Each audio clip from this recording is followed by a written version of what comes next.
বন্ধু কি অবস্থা তোর? আমার অবস্থা তো ভালোই, তোর অবস্থা কি? এই তো যাচ্ছে কোন রকম। সেই দিন আর কি মারতে মারতে পুলিশে দাঁড়ালাম, দেখি চাকরি হয়ে যাবে না। তাই নাকি? তা সেই মিরাজের কি অবস্থা? তা তো জানি না। ওই দা মিরাজের কথা কথা ওই দা মিরাজ আসছে।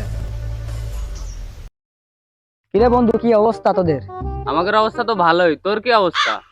মোটামুটি ভালোই। তোর মার কি অবস্থা? মার অবস্থা আগের থেকে অনেক খারাপ। ডাক্তার দেখাচ্ছিস না?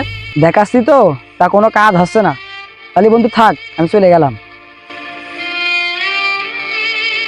ওর মার কি হয়েছে রে বন্ধু? ওর মা তো অসুস্থ, তুই জানিস না? না তা তো জানি না। তাহলে এক সময় দেখতে গেলে হবে না? হ্যাঁ গেলে হবে না তাহলে। আমার বন্ধু রাকিব না, আর বন্ধু রাকিব গাড়ি কিনলে কবে, যাই একটু দেখা করে আছে ওর সাথে।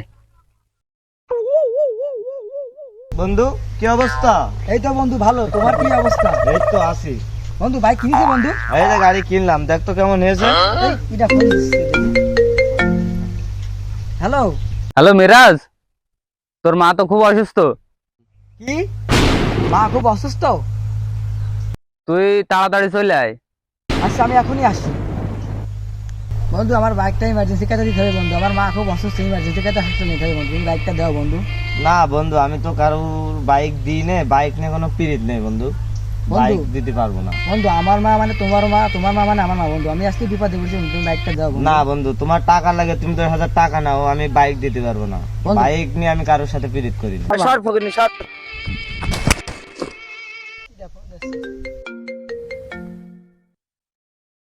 মিরাজ, তোর মা আর নেই।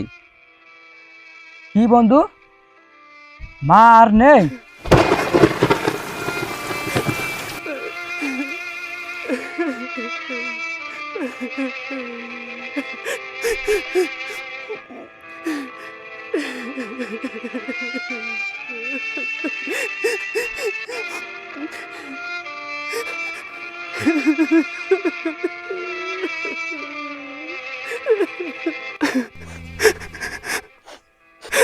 বন্ধু বন্ধু আমার মা আর নেই বন্ধু, আমার মা মারা গেছে বন্ধু।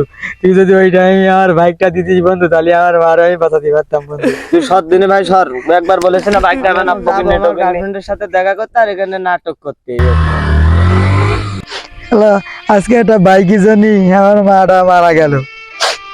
আপনারা বন্ধু নির্বাচন করার আগে একবার ভেবে নেবেন, বন্ধু বানালি দেখে শুনে বানাবেন। আপনারা কখনোই রাকিবের মতন বন্ধু বানাবেন না। আজকে একটা বাইকের জন্য আমার মা মারা গেল। এরকম বন্ধু রাকিব যদি সবার জীবনে থাকে, তো আপনাদের জীবনে শুধু বিপদই আসবে, বিপদের সময় পাশে থাকবে না। তো বন্ধু বানানোর সময় একটু ভেবেচিন্তে বানাবেন।